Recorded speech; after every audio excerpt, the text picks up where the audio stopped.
Hey y'all, welcome to my channel. If you are new here, my name is Samantha Leighanne and I talk about books. Today we're going to talk about the books that I read in December, and this is the first time that I've done a wrap up in like a long ass time, so I don't know how well this will go. So let's just go ahead and jump right into it. So December was a pretty decent month for me as far as reading. I read 10 books. I can't tell you how many pages that is. I can't tell you how many audiobook hours that is. Well, maybe I can. Hold on. Just kidding, I can.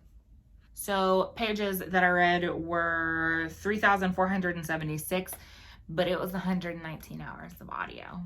So whatever half of that is, actually. I listened to a lot of audio this month, and it's because I got really enamored with true crime this month. So I actually only read one physical book for the whole month, and it was the very last book that I read. I read a lot of true crime, I read one literary fiction, read some horror, read some thrillers. So let's just jump right into the books. I had actually started my true crime kick at the beginning or at the end of November, but I'm not going to go into November. So the very first thing I read was Masters of True Crime, which is a nonfiction true crime like anthology series. Basically, each of the stories were like different true crime stories. Some of them I had heard of, some of them that I hadn't. All of them were different authors. It was a variety of types of crime, so it wasn't just like murders. There was like some blue collar shit in there, like con men, that sort of thing. It wasn't anything that was like, oh my god, this is so great, but I mean, I thought that it was interesting, so. It was also a free audiobook through the Audible Plus catalog, so that was the other reason that I read it. Which led me to my next selection, which was John Wayne Gacy, Defending a Murderer, and this was written by his lawyer. And so subsequently, it was interesting. I will say that John Wayne Gacy was someone that I was not super familiar with, if we're being totally honest, up until I read this book. And even then, like, I feel like I came away knowing a decent amount about John Wayne Gacy, not just about the crimes that he committed, but like who he was as a person. I will say that it did focus heavily on the courtroom aspect of things, which was less than thrilling in my personal opinion. And then it also focused pretty heavily on like what it did for Sam Amirante and his own personal career, which, I mean, I can't fault him for writing that into the story because, you know, he was his defense attorney, but still I found that like uninteresting. So, but I mean, overall it was very informative, especially if you don't know anything about John Wayne Gacy. The next book that I read was The Killer Across the Table by John Douglas.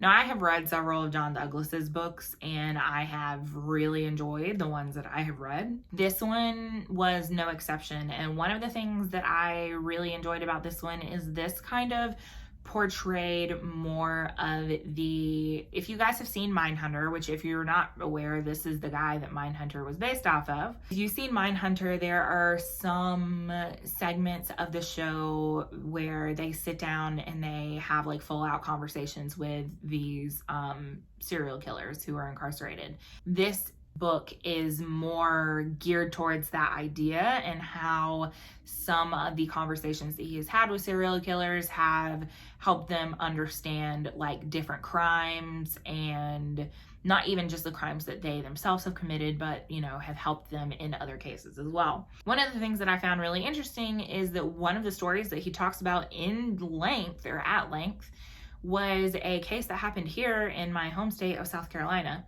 Up in Spartanburg, I believe it was, this woman had gone missing. This woman and her husband had gone missing, and they'd been missing for quite some time. And I don't recall exactly how they discovered it, but they discovered a storage shed, storage trailer, or something along those lines on some property, and found a woman who had been chained and, you know, held captive for a certain amount of time. I can't remember exactly how long it was, but it was a story that like absolutely shocked the entire state. And this happened fairly recently, actually. And there were a lot of other circumstances that surrounded the case and things that the killer himself had done before he was discovered. All of those things were very, very interesting to me. One of the reasons that I really love true crime is I love the psychology surrounding it. So it's not that I enjoy reading awful things about people and the awful things that happen to them, is that I enjoy what makes these people do the things that they do, you know? Like, I've just always found that fascinating, and that's one of the things that John Douglas really focuses on within his writing, and so that's one of the reasons that I've really enjoyed the books that I've read by him. The next book that I read actually made my favorite list of the entire year, and that is The Last Victim by Jason Moss. I talked about this at length in my best of video, so I'm not going to go like super into detail about it right now. I'll link the card up above my best of video if you do so want to watch that. But it is written by a guy who, when he was in college, he decided he was going to correspond with serial killers, and he actually corresponded with many of them, but the main one being John Wayne Gacy. And he ended up going to see John Wayne Gacy, and things went very, very poorly. This story was horrifying because it's true, and just, it was so compelling. Like, I could not put this down. So highly, highly, highly recommend. And here we have yet another true crime. Imagine that. This one is about the Night Stalker, or Richard Ramirez. This one was written by Philip Carlo, and I knew literally almost nothing about the Night Stalker before I read this book, so I did find this to be pretty interesting. The most interesting part to me was like the dive into his early life, because again, those are the things that I really find compelling about these types of books. It really got me thinking about the whole like nature versus nurture debate. It's kind of one of the things that they talk about at various points through the book. However, I will say that the end of this ended up once again dissolving into a courtroom drama, which I just like wasn't super into. So, you know, I wasn't as compelled by that as I was the earlier part of the book. But like, if you don't know anything about the Night Stalker, like, I feel like this would be a book to read. And then my library hold for The Glass Hotel by Emily St. John Mandel came in. And so I read that, listened to it on audio. And this is a book that the more I sat on it, the more I actually really enjoyed it. Upon finishing it, I really did have trouble kind of seeing how the different parts of the story connected. You know, that, and it did get a little bit confusing with the characters at times. There was also a lot of time jumping that occurred, which also tended to make it a little bit confusing. Another thing that kind of got on my nerves, which is fucking ridiculous, is it's called The Glass Hotel, but The Glass Hotel really doesn't play an important role. Like, it's kind of like everybody kind of has a connection to The Glass Hotel in a sense, but that's pretty much it. You know, this is, like I said, upon finishing this book, I was like, well, that was just okay. But after I was finished with it, I kept thinking about it, because one of the things that this book focuses heavily on is like class and wealth. One of the central points of this book is about a guy who goes through a Ponzi scheme. So think Bernie Madoff or whatever the fuck his name was, you know, and what he did and the fallout from that. And that was so, so well done, because you have each of these characters and how this whole Ponzi scheme affected each of the characters. So again, I did find parts of it to be very confusing, but again, like after I sat on it and like really thought about it, it really is a book that made you think.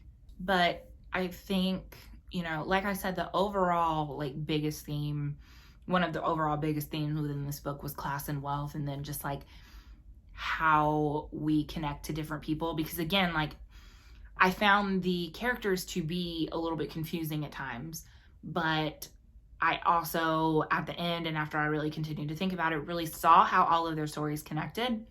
And so in that respect, I thought it was really well done. It's very hard to explain exactly what the book is about. So like, that's one of the reasons that I just completely skipped over a plot synopsis, because I don't feel like I can do it justice, and y'all can go to Goodreads if you really want a plot synopsis. So while I initially rated this 3 stars, I ended up upping it to 4 because like I couldn't stop thinking about it. So, I definitely didn't love it as much as I love Station 11, but it was still good. The next book on my list is The White Road by Sarah Lotz, and this is another book that you guys have already seen because you saw it in my least favorite books of 2020. I listened to this on audio from my library just because I didn't want anything that was currently in my library, like in my already owned audiobooks or whatever, but I needed an audiobook, and I picked this, and turns out it was a poor decision, because it's called The White Road, and so it's supposed to be like in Everest, and part of it is, but, and they explore this whole idea of like the third man. She like tries to make it creepy, but she didn't really do a very good job. Overall, I just did not care about a single thing that happened in the book, and then where it started and where it ended were just, I just didn't care.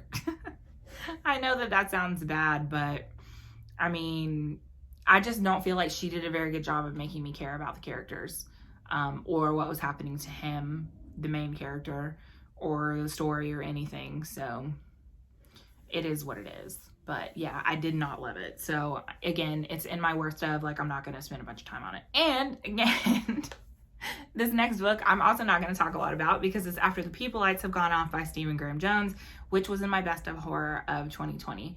I really loved the short story collection, and so often for me, short story collections, like, you get a few gems in there and then you get a couple duds, but I really enjoyed almost every single short story that was in this one. From the very first story, I was just like drawn in, and I still think about several of these stories like on a regular basis. Like, they just come into my head, and I think that that's the mark of a really great writer. I love Stephen Graham Jones. He's great. Again, I've talked about this book, not going to go into detail. But if you're looking for a short story collection, or if you just not read anything by Stephen Graham Jones, I'm gonna need you to pick this one up. Thanks. The next book that I read was, I continued on the Living Blood series, I think is what it's called.